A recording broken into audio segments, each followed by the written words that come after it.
नमो नमः छात्र छात्राओं, आज कक्षा 11वीं की नाटक से संबंधित नाटक के प्रमुख पात्र अथवा नाटक के मुख्य तत्व इसके बारे में चर्चा करते हैं। प्रायः समस्त छात्र छात्राएं जो कक्षा 11वीं या 12वीं से हैं उनकी परीक्षा वार्षिक अथवा अर्धवार्षिक परीक्षा पर ये प्रश्न पूछे गए हैं। क्या नाटक के मुख्य तत्वों के बारे में जानते हैं? तो क्या है वो तत्व? आइए आज मैं इसके बारे में आपको बताने जा रहा हूँ। पहला, ये अक्सर पूछा जाता है, नाटक के प्रमुख तत्व होते हैं नायक और नायिका, सूत्रधार, विदूषक। ये प्रायः सभी कथा, कहानी, नाटक ये पात्र होते हैं। आज इन विषयों को लेकर के चर्चा करते हैं और मैं आशा करता हूँ कि ये जो आने वाली वार्षिक परीक्षाएं हैं उसमें आप बढ़िया से इसको तैयारी कर लें और इसके बारे में जानकारी प्राप्त कर सकते हैं। सबसे पहले लेते हैं ये है नायक। नायक आप जानते हैं किसी भी कथा का, किसी भी कहानी का या किसी भी नाटक का जो प्रमुख पात्र या प्रमुख व्यक्ति होता है उसे नायक या नायिका कहते हैं। पुस्तक में भी इसकी परिभाषा है। चलिए हम चलते हैं, आपको बताने जा रहे हैं। नायक होता है प्रत्येक नाटक की जो नायक होता है वो सबसे प्रमुख होता है। इस प्रकार आप कभी फिल्म देखते हैं उसमें भी आपने देखा होगा कि उसमें एक पात्र होता है जिसको हम हीरो कहते हैं या स्त्री में नायिका को हीरोइन कहते हैं। तो वैसे ही नाटक का प्रमुख पात्र होता है। चलिए देखते हैं, नाटक के प्रमुख पात्र में नायक है। नायक का क्या क्या गुण होना चाहिए? तो नायक की 4 गुण बताए हैं। पहले वह धीर उदात्त, नायक जो होता है उदात्त व्यक्ति होता है और धीर उद्धत भी होता है। धीर और उद्धत दोनों प्रकार के व्यक्ति होते हैं। तीसरा है धीर ललित। नायक का तीसरा गुण होना चाहिए धीर होगा और ललित अर्थात सुंदर होता है। और चौथा है धीर प्रशांत। एक गुण ये होता है नायक का, धीर भी होगा और शांत होगा। धीर प्रशांत के अंतर्गत में आप इसको जान सकते हैं। सबसे पहले धीर उदात्त, भगवान श्री रामचंद्र जी भी एक रामायण के प्रमुख नायक थे जिसको हम कह सकते हैं धीर उदात्त के रूप में जान सकते हैं।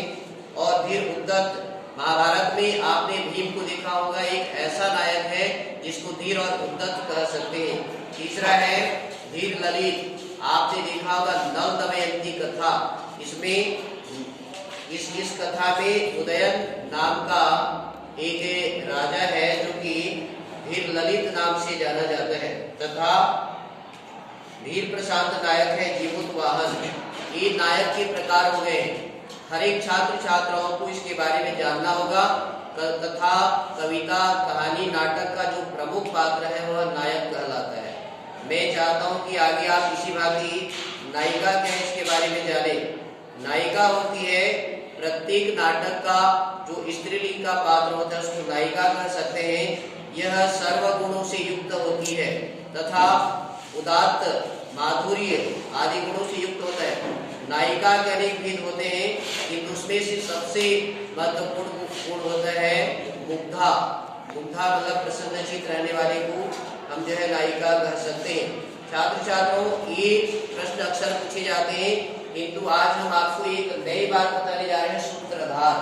नाटक का प्रमुख एक अंग होता है जो परीक्षा में पूछे गए हैं। सूत्रधार क्या चीज है? सूत्रधार के अंतर्गत में मैं आपको बताने जा रहा हूँ। यह एक नाटक का प्रमुख पात्र है।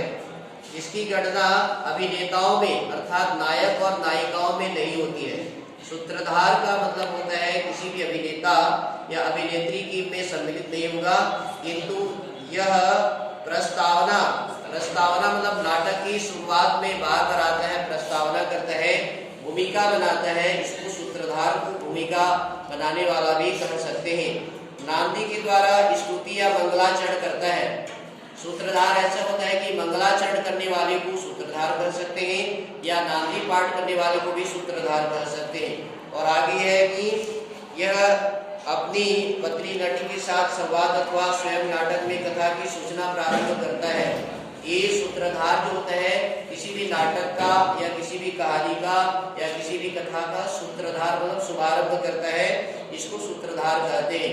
ये आपको बताने का प्रयोजन ये है कि आप इस चैनल के माध्यम से बार बार इस वीडियो को सुनेंगे तो आपको याद हो जाएगा और प्रत्येक हेडिंग पर प्रत्येक पंक्तियों पर आपको 5 दिन लिखना होगा।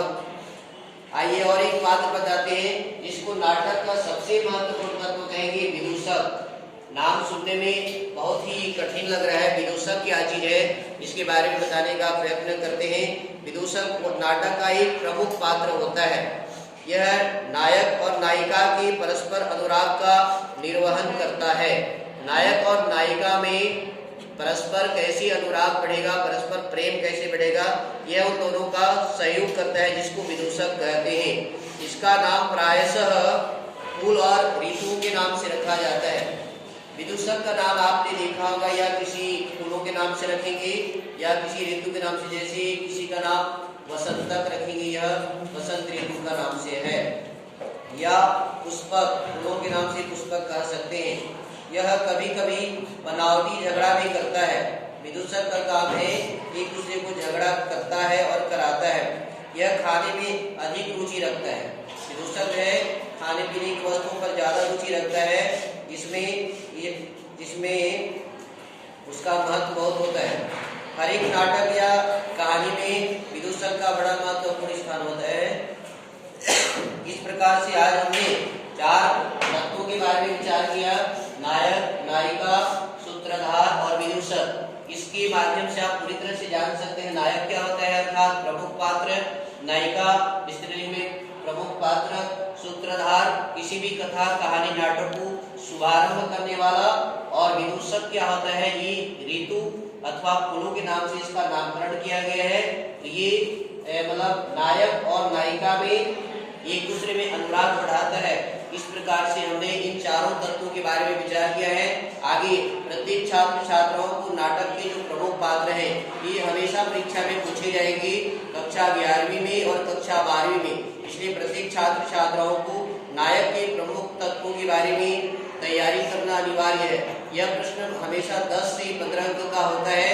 आप पूर्ण तैयारी करेंगे तो इसमें सफलता प्राप्त कर सकते हैं। विशेष करके संस्कृत के छात्र छात्राओं के लिए ये दिव्यवाणी संस्कृतम चैनल आप में वरदान सिद्ध होगा, क्योंकि आने वाले समय में BA MA आप करते हैं संस्कृत से, तो इन्हीं प्रश्नों को पूछा जाएगा कि नायक क्या होता है, नायिका क्या होती है, सूत्रधार क्या होता है, विदूषक क्या होता है, आत्मगतम क्या होता है, प्रकाशम क्या होता है, ये सारे प्रश्न पूछे जाएंगे।